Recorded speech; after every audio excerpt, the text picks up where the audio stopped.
Hi hello ಎಲ್ಲರಿಗೂ ನಮಸ್ಕಾರ. ನಾನು ನಿಮ್ಮ ಅನಾಮಿಕಾ ಅನು. ಅಭಿವ್ಯಕ್ತಿ ಕಥಾಲೋಕಕ್ಕೆ ಸ್ವಾಗತ. ಇನ್ನೂ ಯಾರೆಲ್ಲ ಈ ಚಾನಲ್ಗೆ ಸಬ್ಸ್ಕ್ರೈಬ್ ಆಗಿಲ್ಲ, ದಯವಿಟ್ಟು ಸಬ್ಸ್ಕ್ರೈಬ್ ಮಾಡಿಕೊಂಡು ಪ್ರೋತ್ಸಾಹ ನೀಡಿ. ಇಲ್ಲಿ ಪ್ರಸಾರವಾಗುವ ಕಥೆಗಳನ್ನು ಕೇಳಿ ನಿಮಗೆ ಇಷ್ಟವಾದರೆ ಲೈಕ್ ಕೊಟ್ಟು ಕಮೆಂಟ್ ಮಾಡಿ ಹೆಚ್ಚು ಹೆಚ್ಚು ಶೇರ್ ಮಾಡುವುದರ ಮೂಲಕ ನಮಗೆ ಮತ್ತಷ್ಟು ಪ್ರೋತ್ಸಾಹ ನೀಡೋದನ್ನು ಮರಿಬೇಡಿ. ಬಾಳದೋಣಿಯಲ್ಲಿ ಕಥೆಯ 40ನೇ ಅಧ್ಯಾಯವನ್ನು ನೀವೆಲ್ಲರೂ ಕೇಳಿ ಆನಂದಿಸಿದ್ದೀರಾ ಅಂತ ಭಾವಿಸ್ತೇನೆ. ಹಾಗಾದರೆ 41ನೇ ಅಧ್ಯಾಯವನ್ನು ಶುರು ಮಾಡೋಣ. ಗಾಯನ, ಇನ್ಮುಂದೆ ಆರಾಮಾಗಿ ರೆಸ್ಟ್ ಮಾಡಿ ಎಂದು ಮಂಚದ ಮೇಲೆ ಕೂರಿಸಿದ ಪಾರ್ಥ ಹೊರಗಲು ಬೆನ್ನಿಗೆ ದಿಂಬು ಕೊಟ್ಟು ಹೇಳಿದ್ದ. ಮಂಚಕ್ಕೆ ಹೊರ್ಕೊಂಡು ಕಾಲ್ ಚಾಚಿ ಕುಳಿತವಳ ಮಡಿಲಲ್ಲಿ ತಲೆ ಇಟ್ಟು ಮಲಗ್ದವನು, ನಾನು ಹುಟ್ಟುವಾಗ ಅಪ್ಪ ಅಮ್ಮ ಅಜ್ಜಯ್ಯ ಎಷ್ಟು ಕಾಳಜಿ ಮಾಡಿ ಇರ್ತಾರಲ್ವಾ, ಈಗ ಅವರಲ್ಲೇ ಒಬ್ಬರು ಬರ್ತಾರೆ ಅಂದರೆ ನಾವು ಅದಕ್ಕಿಂತ ಹೆಚ್ಚಾಗಿ ನೋಡ್ಕೋಬೇಕು. ಬರೋ ಮಗು ಬರೀ ಮಗುವಾಗಿ ಬರಲ್ಲ, ಅರ್ಧಕ್ಕೆ ನಿಂತಿರೋ ಎಷ್ಟೋ ಕನಸುಗಳನ್ನು ನೀರೆರೆದು ಪೋಷಿಸೋಕೆ ಬರೋದು. ಮಗು ನಮ್ಮ ದಾರಿದೀಪ. ಈ ಜನ್ಮದಲ್ಲಿ ನಾನು ಅವರ ಮಗನಾಗಿ, ಅವರ ಮರುಜನ್ಮದಲ್ಲಿ ಅವರು ನನಗೆ ಮಗನಾಗಿ ಬರ್ತಾರೆ. ಈ ಸಂತೋಷನ ಹೇಗೆ ಹೇಳ್ಕೋಬೇಕು ಅಂತ ಗೊತ್ತಾಗದಷ್ಟು ದಡ್ಡ ನಾನು ಎಂದ ಪಾರ್ಥ ಭಾವುಕನಾಗುತ್ತಾ. ಇದೆಲ್ಲ ವರ್ಣಿಸೋಕೆ ಪದಗಳಿಲ್ಲ, ನನಗರ್ಥ ಆಗುತ್ತೆ ಪಾರ್ಥ. ಮನೆಗೆ ಬರ್ತಿರೋದು ಮಗು ಅಲ್ಲ, ನಮಗೆ ದಾರಿ ತೋರೋ ಮಾರ್ಗದರ್ಶಿ, ಗುರು, ಕುಟುಂಬದ ಹಿರಿಯ ಎಂದಳು ಗಾಯನ ಅವನ ತಲೆ ಕೂದಲಲ್ಲಿ ಬೆರಳಾಡಿಸ್ದ. ತೇಜ ಸ್ವರ್ಣ ಇಬ್ರಿಗೂ ಕಾಲ್ ಮಾಡಿ ವಿಷಯ ಹೇಳಿ ಸ್ವರ್ಣಂಗೆ ಬರೋಕೆ ಹೇಳಬೇಕು ಎಂದ ಪಾರ್ಥ. ಅದೇ ಸಮಯಕ್ಕೆ ಸರಿಯಾಗಿ ತೇಜ ಕಾಲ್ ಮಾಡಿದ್ದ. ಮೊಬೈಲ್ ತೆಗೆದು ನೋಡಿ ರಿಸೀವ್ ಮಾಡ್ತಾ, ತೇಜ, ಈಗ ತಾನೇ ನಾನು ಗಾಯನ ನಿನಗೆ ಕಾಲ್ ಮಾಡಬೇಕು ಅಂತ ಮಾತಾಡ್ಕೊಳ್ತಿದ್ವಿ, ನೀನೇ ಹೇಳ್ದಂಗೆ ಕಾಲ್ ಮಾಡಿದೆ ಎಂದ ಪಾರ್ಥ. ಹೌದಾ, ಏನು ವಿಷಯ? ಆಚಾರ್ಯಗೆ ನಮ್ಮ ನೆನಪಾಗಿರೋದು ಎಂದ ತೇಜ. ಗಾಯನ ತಾಯಿ ಆಗ್ತಿದ್ದೀರ ಕಣೋ ಎಂದ ಪಾರ್ಥನ ಧ್ವನಿಯಲ್ಲಿದ್ದ ಸಂತೋಷವನ್ನು ಗುರುತಿಸಿದ ತೇಜ. ಅದೇನು ನನ್ನ ಸಿಸ್ಟರ್ ತಾಯಿ ಆಗ್ತಿದ್ದಾರೆ ಅನ್ನೋದು? ನೀನೇ ನಿನ್ನ ಬ್ಯಾಚುಲರಾ? ಅಪ್ಪ ಆಗ್ತಾ ಇದ್ದೀನಿ ಅಂತ ಹೇಳೋ ಅಂಕಲ್ ಎಂದ. ಆಯ್ತೋ ಮಾರಾಯ, ನಾನು ಅಪ್ಪ ಆಗ್ತಾ ಇದ್ದೀನಿ, ಯಾವಾಗ ಬರ್ತೀಯ ಹೇಳು ನನ್ನ ನೋಡೋಕ್ಕೆ ಎಂದ ಪಾರ್ಥ. ನಿನ್ನ ಏನಕ್ಕೆ ನೋಡೋಕೆ ಬರಬೇಕೋ ಎಂದ ತೇಜ. ನೀನೇ ತಾನೇ ಕಲಿಸಿದ್ದು ನನ್ನ ಅಪ್ಪ ಆಗ್ತಿದ್ದೀನಿ ಅಂದರೆ ನಾನು ನೋಡೋಕೆ ಬರಬೇಕು, ನನಗಿಷ್ಟ ಆಗಿರೋ ತಿಂಡಿಗಳನ್ನೆಲ್ಲ ತೊಗೊಂಡು ಬಾ ಎಂದ ಪಾರ್ಥ. ಆಯ್ತು, ತೊಗೊಂಡು ಬರ್ತೀನಿ ಬಿಡು, ಸಿಸ್ಟರ್ ಹುಷಾರ್ ಕಣೋ, ಅಲ್ಲಿ ಬಂದು ಮಾತಾಡ್ತೀನಿ ಎಂದು ಫೋನ್ ಇಟ್ಟಿದ್ದ ತೇಜ. ಪಾರ್ಥ ಅಷ್ಟು ನಗ್ತಾ ಮಾತನಾಡಿ ಬಹಳ ದಿನ ಆಗಿತ್ತು. ಅವನ ಮೇಲೆ ಹೊರಿಸಿದ್ದ ಜವಾಬ್ದಾರಿಯಿಂದ ಅವನನ್ನೇ ನೋಡ್ತಿದ್ದವಳನ್ನು ನೋಡಿ, ಯಾಕೆ ಹಾಗೆ ನೋಡ್ತಿದ್ದೀರಾ ಎಂದ ಪಾರ್ಥ.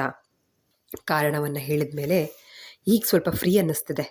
ಫಸ್ಟಿಂದ ಇಲ್ಲೇ ಈ ಪರಿಸರದಲ್ಲೇ ಬೆಳೆದಿದ್ರೆ ಏನೂ ಅನ್ನಿಸ್ತಾ ಇರಲಿಲ್ಲ. ಸಡನ್ಲಿ ಬೆಳೆದ ರೀತಿಯೇ ಚೇಂಜ್ ಆದರೆ ಗಂಡು ಮಕ್ಳಿಗೆ ತುಂಬ ಕಷ್ಟ ಆಗುತ್ತೆ ಎಂದ ಪಾರ್ಥ. ಜ್ಯೂಸ್ ಏನಾದರೂ ಮಾಡ್ಕೊಂಡು ಬರಲಾ ಎಂದ ಪಾರ್ಥ. ಏನೂ ಬೇಡ, ಅಮ್ಮನ ಕರ್ಕೊಂಡು ಬರ್ತೀರಾ ಎಂದಳು ಗಾಯನ. ಸರಿ, ರೆಸ್ಟ್ ಮಾಡಿ, ನಾನು ಹೋಗಿ ಕರ್ಕೊಂಡು ಬರ್ತೀನಿ ಎಂದು ಹೊರ ಬಂದ ಪಾರ್ಥ. ಅಕ್ಕ, ಗಾಯನನ್ನು ನೋಡ್ಕೋತಾ ಇರಿ, ನಾನು ಅವರಮ್ಮನ ಕರ್ಕೊಂಡು ಬರ್ತೀನಿ ಎಂದು ಹೊರ ನಡೆದರೆ, ಇನ್ನು ಮುಗಿದೋಯ್ತು ಕತೆ ಎಂದು ಲಘುವಾಗಿ ಗೊಣಗಿ ಆರೆಂಜ್ ಜ್ಯೂಸ್ ಮಾಡಿಕೊಂಡು ಗಾಯನಾಳ ಕೋಣೆಗೆ ಹೋಗಿ, ನಮ್ಮ ಮನೇಲಿ ಮೊದಲನೇ ಮಗು ಇದು, ನೀನು ಆರಾಮಾಗಿ ರೆಸ್ಟ್ ಮಾಡು, ಯಾವುದೇ ಕೆಲಸದ ಬಗ್ಗೆ ತಲೆ ಕೆಡಿಸ್ಕೊಳ್ಬೇಡ. ಅಮ್ಮನ ಬೀರುಲಿ ಕೆಲವು ಪುಸ್ತಕಗಳಿದ್ದಾವೆ, ಅದನ್ನೆಲ್ಲ ಕೊಡ್ತೀನಿ, ಓದು ಎಂದರು ಪ್ರಮೀಳಾ. ಥ್ಯಾಂಕ್ಸ್ ಅತ್ಗೆ, ಮತ್ತೇನು ಹೇಳದಾದಳು ಗಾಯನ. ಸ್ವರ್ಣಳಿಗೆ ಕಾಲ್ ಮಾಡಿದಾಗ, ಗಾಯಿ ಯಾಕೆ ಕಾಲ್ ಮಾಡ್ತಿದ್ದಾಳೆ, ತೇಜ ಅವರೇನಾದರೂ ಹೇಳಿದ್ರಾ ಅನುಮಾನದಿಂದಲೇ ರಿಸೀವ್ ಮಾಡಿ, ಹೇಳೆ ಗಾಯಿ ಎಂದಳು ಸ್ವರ್ಣ. ಹೇಗೆ ನಡೀತಿದೆ ಕಾಲೇಜ್? ಮೊನ್ನೆಯಿಂದ ಕಾಲ್ ಮಾಡ್ತಿದ್ದೀನಿ, ಯಾಕೆ ರಿಸೀವ್ ಮಾಡ್ತಿಲ್ಲ ಎಂದಳು ಗಾಯನ. ಕಾಲೇಜಲ್ಲಿ ಬ್ಯುಸಿ ಅಷ್ಟೇ ಕಣೆ ಎಂದಳು ಸ್ವರ್ಣ. ನೀನು ಕಾಲ್ ಪಿಕ್ ಮಾಡದೇ ಇದ್ದಿದ್ದಕ್ಕೆ ನಾನು ಸ್ಮಿತಂಗೆ ಕಾಲ್ ಮಾಡಿ ಕೇಳಿದೆ, ಕಾಲೇಜ್ಗೂ ಹೋಗಿರ್ಲಿಲ್ವಂತೆ, ಏನು ಅಮ್ಮೋಗೆ ಇಂಡಿಯಾಗೆ ರಿಟರ್ನ್ ಆಗಿದ್ದಾರಾ, ಕ್ವಾಲಿಟಿ ಟೈಮ್ ಸ್ಪೆಂಡ್ ಮಾಡ್ತಿದ್ಯಾ ಅಂತ ಕೇಳಿದ್ಲು ಗಾಯನ. ಓ, ಇವಳು ಸ್ಮಿತಾ ಹತ್ರ ವಿಚಾರಿಸಿದಳಾ? ಅಮೋಘನ್ನೋ ವ್ಯಕ್ತಿ ನನ್ನ ಲೈಫ್ನಲ್ಲಿ ಮುಗಿದ ಅಧ್ಯಾಯ ಎಂದುಕೊಂಡ ಸ್ವರ್ಣ. ಇಲ್ಲ ಗಾಯಿ, ಅಮೋಘ್ ಕಂಪ್ನಿ ಕಾಂಟ್ರಾಕ್ಟ್ ಎಕ್ಸ್ಟೆಂಡ್ ಆಗಿದೆ, ಅವ್ರು ಇಂಡಿಯಾಗೆ ಬರೋದು ಇನ್ನೂ 6 ಮಂತ್ಸ್ ಲೇಟ್ ಆಗುತ್ತೆ ಎಂದಳು ಸ್ವರ್ಣ. ಸದ್ಯಕ್ಕೆ ಅಮೋಘ್ ವಿಷಯನ ಗಾಯನ ಮತ್ತು ಪಾರ್ಥಳಿಂದ ಮುಂದೂಡಬೇಕಾಗಿತ್ತು. ಓ ಹೌದಾ, ಕಾಲ್ ಮಾಡ್ತಿರ್ತಾರಾ, ಏನಂತಾರೆ, ಹೇಗಿದ್ದಾರಂತೆ ಮನೆಯ ಸದಸ್ಯನನ್ನು ವಿಚಾರಿಸ್ಕೊಳ್ಳೋ ಹಾಗೆ ಕೇಳಿದ್ಲು ಗಾಯನ. ಅವ್ರಿಗೇನು ಬಿಂದಾಸ್ ಆಗಿದ್ದಾರೆ, ನನಗೂ ಇಲ್ಲೇ ಒಂದು ಕಂಪನಿಲಿ ಇಂಟರ್ನ್ಶಿಪ್ ಜಾಬ್ ಆಫರ್ ಬಂದಿದೆ, ಸೆಕೆಂಡ್ ಇಯರಲ್ಲಿ ಹೇಗೋ ಕಂಪಲ್ಸರಿ ಮಾಡಲೇಬೇಕಲ್ವಾ, ಜಾಯಿನ್ ಆಗ್ತೀನಿ ಎಂದಳು ಸ್ವರ್ಣ. ಹೌದಾ, ಗುಡ್ ಕಣೆ, ಆಲ್ ದ ಬೆಸ್ಟ್, ವೀಕೆಂಡ್ನಲ್ಲಿ ಲೀವ್ ಇರುತ್ತಲ್ಲ, ಆಗ ಬಾ, ಭಾರತ ಅವರು ತೇಜಣ್ಣಂಗೆ ಕಾಲ್ ಮಾಡಿದ್ರು. ಅವರು ಬರೋರಿದ್ದಾರೆ, ಅವ್ರ ಜೊತೆ ಬಾ ಎಂದಳು ಗಾಯನ. ಹೌದಾ, ತೇಜ ಅವ್ರು ಬರ್ತಿದ್ದಾರಾ? ಏನು ವಿಷಯ? ಗೆಳತಿಯ ಜೊತೆ ಮಾತನಾಡಿ ಕೊಂಚ ಹಗರಾಗಿದ್ಲು ಸ್ವರ್ಣ. ಗಾಯನ ತಾನು ತಾಯಿ ಆಗ್ತಾ ಇರೋ ವಿಷಯ ಹೇಳಿದಾಗ, ಕಂಗ್ರ್ಯಾಟ್ಸ್ ಗಾಯಿ, ಪಾರ್ಥಂಗೂ ನನ್ನ ಕಡೆಯಿಂದ ವಿಷಸ್ ತಿಳಿಸು, ಟ್ರೀಟ್ ಕೊಡಿಸ್ಬೇಕು ಅಂತ ಹೇಳೋದು ಮರಿಬೇಡ ಎಂದಳು ನಗುತ್ತಾ. ನೀನು ಬಾ ಕೊಡ್ಸೋಣ ಎಂದಳು ಗಾಯನ. ಅಮ್ಮ ಹೇಗಿದ್ದಾರೆ ನಿನ್ನ ಜೊತೆ? ಸ್ವಲ್ಪ ಚೇಂಜ್ ಆಗಿದ್ದಾರಾ? ಸ್ವರ್ಣ ಕೇಳಿದ್ಲು. ಟೈಮ್ ಹೀಲ್ಸ್ ಎವ್ರಿಥಿಂಗ್, ಎಲ್ಲದಕ್ಕೂ ಸಮಯ ಬೇಕು ಎಂದಳು ಗಾಯನ. ನಾನು ಅಮೋಘ್ನ ಮರೆತು ಮೊದಲಿನಂತೆ ಆಗೋದಕ್ಕೂ ಟೈಮ್ ಬೇಕು ಎಂದುಕೊಂಡು ತೇಜ ಅವ್ರ ಹತ್ರ ಕೇಳಿ ಅವ್ರು ಬರುವಾಗ ನಾನು ಬರ್ತೀನಿ, ಫೋನ್ ಇಡ್ತೀನಿ ಎಂದು ಕಾಲ್ ಕಟ್ ಮಾಡಿದ್ಲು ಸ್ವರ್ಣ. ಪಾರ್ಥನ ಜೊತೆ ಮಾತನಾಡಿ ಕಾಲ್ ಕಟ್ ಮಾಡಿದ ತೇಜ, ಸಿಸ್ಟರ್ ಹತ್ರ ಆದರೂ ಹೇಳೋಣ ಅಂದರೆ ಅವ್ರಿಗೆ ಈ ಸಮಯದಲ್ಲಿ ಹೇಳೋದು ಸರಿಯಲ್ಲ, ನಾನೊಬ್ಬನೇ ಕಂಡು ಹಿಡಿಲ್ಲ. ನನಗೆ ಯಾಕೆ ಆ ಕುಟುಂಬದ ಬಗ್ಗೆ ಅಷ್ಟು ಕಾಳಜಿ? ಪಾರ್ಥ ನನ್ನ ಫ್ರೆಂಡ್ ಅಂತಾನಾ? ಇಲ್ಲ, ಅವ್ರ ಮನೆಗೆ ಅವತ್ತು ಫಸ್ಟ್ ಟೈಮ್ ಹೋದಾಗ ಏನೋ ಒಂದು ಸೆಳೆತ. ಇದು ಹೊಸ ಮನೆ ಅಂತ ಅನ್ನಿಸ್ಲೇ ಇಲ್ಲ ನನಗೆ. ಏನೋ ಒಂದು ರೀತಿ ಸೆಳೆತ. ನನಗೂ ಈ ಮನೆಗೂ ಸಂಬಂಧ ಇದೆ ಅಂತ ಅನಿಸಿದ್ದು ಸುಳ್ಳಲ್ಲ. ಆಚಾರ್ಯ ಮನೆಗೂ ನನಗೂ ಏನು ಸಂಬಂಧ ಇರೋಕ್ಕೆ ಸಾಧ್ಯ? ಮನೆ ಒಳಗಿರೋ ಪಾಸಿಟಿವ್ ವೈಬ್ಸಿಂದ ಆ ಥರ ಅನಿಸಿರಬಹುದಷ್ಟೇ. ಏನಾದರೂ ಆಗಲಿ, ಇನ್ನೊಮ್ಮೆ ಅಮ್ಮನ ಜೊತೆ ಕೇಳಿ ನೋಡ್ತೀನಿ.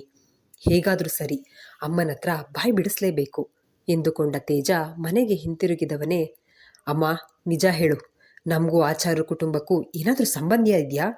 ತೇಜ ನೇರವಾಗಿ ಕೇಳಿದ್ದ. ನಾನು ಈ ಮನೇಲಿ ಇರಬೇಕಾ ಬೇಡವಾ? ಎರಡರಲ್ಲಿ ಒಂದು ಹೇಳು, ಜಯಶೀಲಾ ಕೋಪದಿಂದಲೇ ಕೇಳಿದ್ರು. ನೀನು ಹೀಗೆಲ್ಲ ಬ್ಲ್ಯಾಕ್ ಮೇಲ್ ಮಾಡಬೇಡ. ನನ್ನ ಪಾರ್ಥನ ಫ್ರೆಂಡ್ಶಿಪ್ ಹೇಗೆ ಅನ್ನೋದು ನನಗೆ ಗೊತ್ತು. ನೀನೇನಾದರೂ ಸತ್ಯ ಹೇಳದೇ ಇದ್ದರೆ ಭ್ರಮರಾಂಬ ಅಮ್ಮನವರ ಮೇಲಾಣೆ, ನಾನೇ ಇರಲ್ಲ, ಮನೆ ಬಿಟ್ಟು ಎಲ್ಲಾದರೂ ದೂರ ಹೋಗ್ತೀನಿ ಎಂದು ತೇಜ ತಿರುಗೇಟು ಕೊಟ್ಟ. ಮಗನಿಂದ ಈ ರೀತಿಯ ಮಾತುಗಳನ್ನು ನಿರೀಕ್ಷಿಸದೇ ಇದ್ದ ಜಯಶೀಲಾ, ತೇಜ, ಎಂದೋ ಮುಗ್ದೋಗಿರೋ ಸತ್ಯಗಳನ್ನು ಈಗ ಕೆದಕಿ ಏನು ಪ್ರಯೋಜನ? ಅರ್ಥ ಮಾಡ್ಕೊ, ಪಾರ್ಥಂಗೆ ಏನು ಸಿಗಬೇಕಿತ್ತೋ ಎಲ್ಲ ಸಿಕ್ಕಿದೆ. ಎಲ್ಲ ಒಂದು ಹಂತಕ್ಕೆ ಬಂದು ನೆಲೆ ನಿಂತಿರುವಾಗ ನಿಂದೇನೋ ಹೊಸ ರಗಳೆ ಎಂದರು ಜಯಶೀಲಾ, ಮಗನನ್ನು ಹೇಗಾದರೂ ಮಾಡಿ ಸಮಾಧಾನ ಮಾಡಬೇಕೆಂಬ ಉದ್ದೇಶದಿಂದ. ಅಮ್ಮ ನೀನು ಎಷ್ಟು ಹೇಳಿದ್ರೂ ಅಷ್ಟೇ, ನನಗೆ ಸತ್ಯ ಗೊತ್ತಾಗಬೇಕು ಅಷ್ಟೇ ಎಂದ ತೇಜ. ಸತ್ಯ ಗೊತ್ತಾದರೆ ಈ ನಿನ್ನ ಅಮ್ಮನ್ನ ನೀನೇ ದೂರ ಮಾಡ್ಕೋತೀಯ. ನನಗೆ ನಿನ್ನನ್ನು ಕಳ್ಕೊಳ್ಳೋ ಅಷ್ಟು ಧೈರ್ಯ ಇಲ್ಲ ಕಣೋ, ನನಗಿರೋ ಒಂದೇ ಒಂದು ಆಸರೆ ನೀನು ಕಣೋ ಎಂದು ಅಳಲಾರಂಭಿಸಿದ್ರು ಜಯಶೀಲಾ. ಅಮ್ಮ, ನನಗಾದರೂ ನಿನ್ನ ಬಿಟ್ಟರೆ ಯಾರಿದ್ದಾರೆ ಹೇಳು?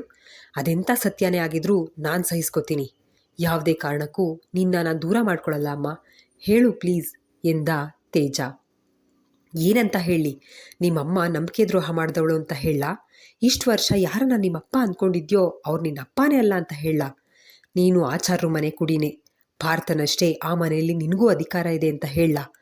ಆದರೆ ಈ ವಿಷಯ ಹೊರಗೆ ಗೊತ್ತಾದರೆ ನಿಮ್ಮಮ್ಮನ ನಡತೆ ಬಗ್ಗೆ ಚೀಥೂ ಅಂತ ಮಾತಾಡ್ತಾರೆ. ಹಾಗಂತ ಹೇಳ ನಾನು, ಹೇಳು ಎಂದರು ಜಯಶೀಲಾ ಅಳುತ್ತಾ. ಜಯಶೀಲಾರ ಒಂದೊಂದು ಮಾತುಗಳು ಕಾದ ಸೀಸೆಯಂತೆ ಕಿವಿಗೆ ಬೀಳ್ತಾ ಇದ್ರೆ ತೇಜ ಏನೊಂದು ಪ್ರತಿಕ್ರಿಯಿಸದೆ ಎಲ್ಲ ಗೋಜಲು, ಏನೊಂದು ಸರಿಯಾಗಿ ಅರ್ಥ ಆಗ್ತಿಲ್ಲ. ಇಷ್ಟು ವರ್ಷ ಯಾರನ್ನ ನನ್ನಪ್ಪ ಅಂದ್ಕೊಂಡಿದ್ನೋ ಅವ್ರು ನನ್ನಪ್ಪ ಅಲ್ವಾ? ಹಾಗಾದರೆ ನನ್ನಪ್ಪ ಯಾರು? ಪ್ರಶ್ನೆ ಮೂಡಿತು.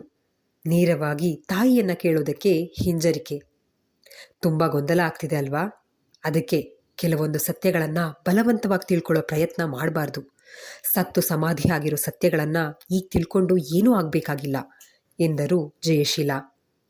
ಅಮ್ಮ, ಗೊಂದಲ ಆಗ್ತಿರೋದು ನಿಜ, ಆದರೆ ನಾನು ನಿನ್ನನ್ನು ಗೌರವಿಸ್ತೀನಿ. ನನಗೆ ಅರ್ಥ ಆಗುವಾಗ ಹೇಳು ಪ್ಲೀಸ್ ಎಂದ ತೇಜ ದೀನನಾಗಿ. ಆಯಿತು, ಹೇಳ್ತೀನಿ, ಆದರೆ ನನಗೊಂದು ಮಾತು ಕೊಡು ನೀನು ಎಂದು ಹಸ್ತವನ್ನು ಮುಂದೆ ಚಾಚಿದ್ರು ಜಯಶೀಲಾ. ನೀನು ಹೇಳ್ದಾಗೆ ಕೇಳ್ತೀನಿ ಎಂದು ಮಾತು ಕೊಟ್ಟ ತೇಜ. ಅರ್ಜುನ್ ಪಾರ್ಥನ ಅಣ್ಣ, ನಾನು ಒಬ್ರನ್ನೊಬ್ರು ಪ್ರೀತಿಸ್ತಾ ಇದ್ವಿ. ಯಾವುದೋ ಒಂದು ಗಳಿಗೆ ನಮ್ಮ ಮಧ್ಯೆ ದೈಹಿಕ ಸಂಬಂಧ ಕೂಡ ಬೆಳೀತು. ಇನ್ನೇನು ಮನೇಲಿ ಹೇಳಿ ಮದುವೆ ಆಗಬೇಕು ಅಂತಾನೂ ಇದ್ವಿ. ಭಾಗೀರಥಮ್ಮನವರಿಗೆ ನಾನು ಅಂದರೆ ತುಂಬ ಇಷ್ಟ. ಅವರೇ ಆಚಾರ್ಯರ ಹತ್ರ ಅಜ್ಜಯ್ಯನ ಹತ್ರ ಮಾತಾಡ್ತೀನಿ ಅಂತ ಹೇಳಿದರು. ಅರ್ಜುನ್ ಅವರ ಪರೀಕ್ಷೆಗಳು ಮುಗಿಲಿ ಅಂತ ಕಾಯ್ತಿದ್ವು. ಆದರೆ ನಾನು ಅರ್ಜುನ ಅವರನ್ನು ಮದುವೆ ಆಗಿ ಪ್ರಮೀಳಾ ಅತ್ತಿಗೆ ಆಗಿ ಹೋಗೋದು ಅವಳಿಗಿಷ್ಟ ಇರಲಿಲ್ಲ. ಅವಳು ನಾರಾಯಣ ಅವರನ್ನು ಪ್ರೀತಿ ಮಾಡ್ತಾ ಇದ್ಲು. ಜಯ ಏನಾದರೂ ಮದುವೆ ಆಗಿ ಅತ್ತಿಗೆ ಆಗಿ ಬಂದರೆ ನನ್ನ ಅಧಿಕಾರ ಕಡಿಮೆ ಆಗುತ್ತೆ. ನಾನು ಎಷ್ಟಾದರೂ ಮಗಳು, ಮದುವೆ ಆದರೆ ಮುಗೀತು ಅನ್ನೋದು ಅವಳ ಅಭಿಪ್ರಾಯ. ಇದೇ ವಿಷಯವಾಗಿ ಅಣ್ಣ ತಂಗಿ ಮಧ್ಯೆ ಮುನಿಸಿತ್ತು. ಆದರೆ ಅರ್ಜುನ ಅವರಿಗೆ ಪ್ರಮೀಳಾ ಹೆದರ್ತಾ ಇದ್ಲು. ಹಾಗಾಗಿ ಏನೂ ಮಾತಾಡ್ತಾ ಇರಲಿಲ್ಲ. ಆದರೆ ದುರದೃಷ್ಟವಶಾತ್ ಕಾಲೇಜ್ನಲ್ಲಿ ಗೆಳೆಯರ ಜೊತೆ ಈಜೋದಿಕ್ಕೆ ಅಂತ ಹೋಗಿದ್ದ ಅರ್ಜುನ್ ಬ್ರಹ್ಮಗಿರಿಗೆ ಬಂದಿದ್ದು ಹೆಣವಾಗಿ. ಆಗ ನನಗೆ ಏನು ಮಾಡಬೇಕು ಅಂತ ತಿಳಿಲಿಲ್ಲ. ದಿಕ್ಕೇ ತೋಚದಂಗೆ ಆಗಿತ್ತು. ಅಷ್ಟರಲ್ಲಾಗಲೇ ನೀನು ನನ್ನ ಗರ್ಭದಲ್ಲಿದ್ದೆ. ನನ್ನ ವಯಸ್ಸಿನವಳು ಅಂತ ಇದ್ದಿದ್ದು ಪ್ರಮೀಳಾ ಒಬ್ಳೆ. ಈಗಲಾದರೂ ಅವಳು ಸಹಾಯ ಮಾಡ್ತಾಳೆ ಅಂದ್ಕೊಂಡು ಇರೋ ವಿಷಯನ ಅವಳ ಹತ್ರ ಹೇಳಿದೆ. ಮನೇಲಿ ಮಾತಾಡ್ತೀನಿ ಅಂದ್ಲು. ಮಾತಾಡಿದ್ಲು ಅವ್ರ ಮನೆಯಲ್ಲ, ನಮ್ಮ ಮನೆಯಲ್ಲಿ. ಅಪ್ಪ, ಅಣ್ಣ, ಅಮ್ಮ ಎಲ್ಲ ಹೊಡೆದು ಬಡ್ದು ಹಿಂಸೆ ಮಾಡಿದ್ರು. ಮಗು ತೆಗ್ಸೋಣ ಅಂತ ಹೇಳಿದ್ರು. ನಾನು ಸುತರಾಮ್ ಒಪ್ಪಲಿಲ್ಲ. ಆದರೆ ಪ್ರಮೀಳಾ, ಅಣ್ಣ ಇಲ್ಲ ಅಂತ ಯಾರ್ದೋ ಮಗುನ ನಮ್ಮ ಅಣ್ಣನ ಮಗು ಅಂತ ಹೇಳಿ ಆಸ್ತಿ ಮೇಲೆ ಕಣ್ಣು ಹಾಕಿದೀಯಾ ಅಂತ ಹೇಳಿದ್ಲು. ಅರ್ಜುನ ಅವ್ರು ಹೋದ್ಮೇಲೆ ಅವ್ರ ಮನೆ ಮೇಲೆ ನನಗೆ ಯಾವ ವ್ಯಾಮೋಹನೂ ಇರಲಿಲ್ಲ. ಕೊನೆಗೆ ಅಮ್ಮ ಸೀಮೆ ಎಣ್ಣೆ ಸುರ್ಕೊಂಡು ಸಾಯ್ತೀನಿ ಅಂದಾಗ ವಿಧಿ ಇಲ್ಲದೆ ಬೇರೆ ಮದುವೆ ಹಾಕೋದಿಕ್ಕೆ ಒಪ್ಕೊಳ್ಬೇಕಾಯ್ತು. ಗಂಡನ್ನು ಅವಳೇ ಹುಡುಕಿ ಕರ್ಕೊಂಡು ಬಂದ್ಲು ವಾರದಲ್ಲಿ. ಇದ್ದಕ್ಕಿದ್ದಂತೆ ಮದುವೆ ನಡೆದು ಹೋಯ್ತು. ನಿನ್ನ ಹೊಟ್ಟೆಲ್ ಹೊತ್ಕೊಂಡು ಹಸೆ ಮಣೆ ಮೇಲೆ ಕೂತ್ಕೊಂಡು ಬೇರೊಬ್ಬರ ಹತ್ರ ತಾಳಿ ಕಟ್ಟಿಸ್ಕೊಂಡೆ. ಅವರನ್ನು ಪ್ರಮೀಳಾ ಸಿಂಹಾಚಲನ ಸಹಾಯದಿಂದ ಕರ್ಕೊಂಡು ಬಂದಿದ್ಲು. ನನಗೂ ಆಗಾಗ ಅನುಮಾನ ಬರುತ್ತೆ, ಅರ್ಜುನ್ ಅವರ ಸಾವಲ್ಲಿ ಪ್ರಮೀಳಾ ಕೈವಾಡ ಇದೆಯಾ ಅಂತ. ಯಾಕಂದರೆ ಅವರಿಗೆ ಚೆನ್ನಾಗಿ ಈಜು ಬರ್ತಾ ಇತ್ತು. ಆದರೆ ಆ ಕೆರೆಯಲ್ಲಿ ಸುಳಿ ಇತ್ತು ಅಂತ ಗೊತ್ತಾದಾಗ ಅನುಮಾನ ಸುಳ್ಳಾಯಿತು. ಅವಳು ಕೊಲ್ಲೋ ಅಷ್ಟು ಕ್ರೂರಿಯಲ್ಲ. ಆದರೆ ಸಿಂಹಾಚಲ ಅವಳನ್ನು ಮಂಕು ಮಾಡಿ ಬಳಸ್ಕೊಂಡ. ಆಮೇಲೆ ನಾನು ಮದುವೆ ಆಗಿ ಈ ಕಡೆ ಬಂದುಬಿಟ್ಟೆ. ಊರಿನ ಕಡೆ ಹೋಗೋ ಮನಸ್ಸೇ ಇರಲಿಲ್ಲ, ಹೋಗ್ಲೂ ಇಲ್ಲ. 3 ವರ್ಷ ಆದಮೇಲೆ ಇವ್ರು ಸತ್ತು ಹೋದರು. ಆ ಗಂಡ ಬಂದು, ಇನ್ನೂ ಎಷ್ಟು ವರ್ಷ ಅಂತ ಕೋಪ ಮಾಡ್ಕೊಂಡಿರ್ತೀಯಾ, ನಮ್ಮ ಮೇಲೆ ಬಾ ಊರಿಗೆ ಅಂತ ಕರೆದ. ನನಗೂ ಆಸರೆ ಅಂತ ಯಾರೂ ಇರಲಿಲ್ಲ. ನಿನ್ನ ಕರ್ಕೊಂಡು ಊರಿಗೆ ಹೋಗಿ 4 ದಿನ ಇದ್ದು ಬಂದೆ. ಅತ್ತಿಗೆ ಕೊಂಕಾಡೋರು ಎಲ್ಲ ಹಲ್ ಕಚ್ಚಿ ಸಹಿಸಿ ಇದ್ದು ಬರ್ತಿದ್ದೆ. ನಾನು ಹೋದಾಗ ಆಚಾರ್ಯ ಮನೆಯಲ್ಲಿ ಯಾರೂ ಇರಲಿಲ್ಲ. ಊರಲ್ಲಿ ಒಬ್ಬೊಬ್ಬರು ಒಂದೊಂದು ಥರ ಮಾತಾಡೋರು. ನನಗೆ ಆ ಮನೆ ಮೇಲೆ ಯಾವ ಆಸಕ್ತಿನೂ ಇರಲಿಲ್ಲ. ಭಾಗೀರಥಮ್ಮನವರಿಗೆ ಇನ್ನೊಂದು ಮಗು ಆಯಿತು. ಅಮ್ಮನವರ ಸೇವೆಗೆ ಅವ್ರ ಮಗನೇ ಮನೆಗೆ ಗಂಡು ಸಂತಾನ ಬೇಕಿತ್ತು ಅಂತ ಮಾತುಗಳನ್ನು ಕೇಳಿ ಬಂದಾಗ ನಿನ್ನ ಕಡೆ ನೋಡ್ತಾ ಇದ್ದೆ ಅಷ್ಟೇ. ಪ್ರಮೀಳಾ, ನಾರಾಯಣ ಕೂಡ ಬದುಕಿದ್ದಾರೆ ಅಂತ ಗೊತ್ತಿರಲಿಲ್ಲ. ಭಾರತ ಆಚಾರ್ಯರು ಮಗ ಅಂತ ನೀನು ಹೇಳಿದಾಗಲೇ ಪ್ರಮೀಳಾ ಬದುಕಿದ್ದಾಳೆ ಅಂತ ನನಗೆ ಗೊತ್ತಾಗಿದ್ದು. ಭಾರತನ ಪರಿಚಯ ಇದ್ದರೂ ಅವನು ಆಚಾರ್ಯ ವಂಶದ ಕುಡಿ ಅಂತ ಗೊತ್ತಾಗಲೇ ಇಲ್ಲ. ಪ್ರಮೀಳಾ ಬಗ್ಗೆನೂ ಗೊತ್ತಾಗಲೇ ಇಲ್ಲ ನೋಡು. ಇದನ್ನೇ ವಿಧಿ ಸಂಕಲ್ಪ ಅನ್ನೋದು. ಇಷ್ಟು ವರ್ಷ ನಿನಗೆ ಹೇಳಿದೆ, ನನ್ನಲ್ಲೇ ಮುಚ್ಚಿಟ್ಕೊಂಡಿದ್ದ ಸತ್ಯಗಳನ್ನೆಲ್ಲ ಇವಾಗ ನಿನ್ನ ಹತ್ರ ಹೇಳಿದ್ದೀನಿ. ಪ್ರಮೀಳಂಗೆ ನೀನು ಅವಳ ಅಣ್ಣನ ಮಗ ಅಂತ ಗೊತ್ತಾಗಿದೆ. ಆದರೆ ಈ ಸತ್ಯ ಯಾವುದೇ ಕಾರಣಕ್ಕೂ ಭಾರತ, ಗಾಯನ, ಸ್ವರ್ಣ, ನಾರಾಯಣ ಯಾರಿಗೂ ಗೊತ್ತಾಗಬಾರ್ದು. ಇಷ್ಟು ವರ್ಷ ಹೇಗಿದೆಯೋ ಹಾಗೇ ಇರಬೇಕು. ನಿನ್ನಮ್ಮನ ಮರ್ಯಾದೆ ಪ್ರಶ್ನೆ ಇದು. ಹಾಗೆ ನೀನು ಆ ಮನೆ ಆಸ್ತಿಗೆ ಆಸೆ ಪಡಬಾರ್ದು. ಇದು ನನ್ನ ಕಂಡೀಷನ್. ನೀನು ಮಾತು ತಪ್ಪಿದ್ರೆ ನನ್ನ ಹೆಣ ನೋಡ್ತೀಯಾ ಅಷ್ಟೇ. ಹೇಳಬೇಕಿದ್ದ ವಿಷಯಗಳನ್ನೆಲ್ಲ ಹೇಳಿ ಮುಗಿಸಿ ನಿಟ್ಟುಸಿರು ಬಿಟ್ಟರು ಜಯಶೀಲ. ನಾನು ಅರ್ಜುನ್ ಅವ್ರ ಮಗನ? ಹಾಗಾದರೆ ಭಾರತ ನನಗೆ ಚಿಕ್ಕಪ್ಪ ಆಗ್ತಾನೆ. ಪ್ರಮೀಳಾ ಆಂಟಿ ನಾರಾಯಣ ಅಂಕಲ್ ನನ್ನ ಅತ್ತೆ ಮಾವನ? ಸ್ವರ್ಣ ನನ್ನ ಅತ್ತೆ ಮಗಳ? ಬೇಡ, ಅದ್ಯಾವ ಸಂಬಂಧಗಳು ಬೇಡ. ಭಾರತ ನನ್ನ ಗೆಳೆಯ ಅಷ್ಟೇ. ನಾನು ಅಮ್ಮ ಅಷ್ಟೇ ನನ್ನ ಪ್ರಪಂಚ. ಬಲವಂತವಾಗಿ ಮದುವೆ ಮಾಡಿಸಿರೋ ಪ್ರಮೀಳಾ ಆಂಟಿ ಸತ್ಯ ಎಲ್ರಿಗೂ ಗೊತ್ತಾದರೆ ಆಸ್ತಿ ಪಾಲು ಕೊಡಬೇಕಾಗತ್ತೆ ಅಂತ ಕೆಟ್ಟ ಯೋಚನೆ ಮಾಡ್ತಾರೆ ಅನ್ನೋದು ಅಮ್ಮನ ಭಯ. ಹೌದು, ಅಮ್ಮನ ಭಯ ನಿಜ. ಇಲ್ಲ ಅಂದಿದ್ರೆ ಭಾರತನ ಯಾಕೆ ಇಷ್ಟು ವರ್ಷ ಬ್ರಹ್ಮಗಿರಿ ಬಗ್ಗೆ ಹೇಳದೆ ಬೆಳೆಸೋರು? ಅಮ್ಮಂಗೆ ಗೊತ್ತಿಲ್ಲದ ಏನೋ ದೊಡ್ಡ ರಹಸ್ಯ ಪ್ರಮೀಳಾ ಅವರಲ್ಲಿ ಅಡಗಿದೆ. ಇನ್ನು ಅವ್ರ ಮನೆ ಆಸ್ತಿ ಯಾರಿಗೆ ಬೇಕು? ನಾನು ಚಿಕ್ಕವನಿದ್ದಾಗ ಜೀವನ ನಡೆಸೋಕೆ ಕಷ್ಟ ಇದ್ದಾಗ ಅಮ್ಮನೇ ಆಸ್ತಿಗೆ ಆಸೆ ಪಟ್ಟಿಲ್ಲ. ಈಗ ನಾನು ದುಡಿತಿರುವಾಗ ಯಾಕೆ ಆಸೆ ಪಡಲಿ? ಈ ಸತ್ಯ ನನ್ನೊಳಗೆ ಮಣ್ಣಾಗಲಿ. ಅಮ್ಮನ ಮರ್ಯಾದೆಗಿಂತ ನನಗೆ ಯಾವುದು ದೊಡ್ಡದಲ್ಲ ಎಂದು ನಿರ್ಧಾರ ಮಾಡಿದ ತೇಜ ಅದನ್ನೇ ಜಯಶೀಲಾರ ಬಳಿ ಹೇಳಿ ನಿಶ್ಚಿಂತೆಯಿಂದ ಇರುವಂತೆ ಹೇಳಿದ್ದ. ಇಲ್ಲಿಗೆ ಈ ಸಂಚಿಕೆ ಮುಕ್ತಾಯವಾಯಿತು. ಈ ಸಂಚಿಕೆ ನಿಮ್ಮೆಲ್ಲರಿಗೂ ಇಷ್ಟವಾಗಿದೆ ಅಂತ ಭಾವಿಸ್ತೇನೆ. ದಯವಿಟ್ಟು ನಿಮ್ಮ ಅನಿಸಿಕೆ ಅಭಿಪ್ರಾಯಗಳನ್ನು ಕಮೆಂಟ್ ಸೆಕ್ಷನಲ್ಲಿ ಹಂಚ್ಕೊಳ್ಳೋದನ್ನು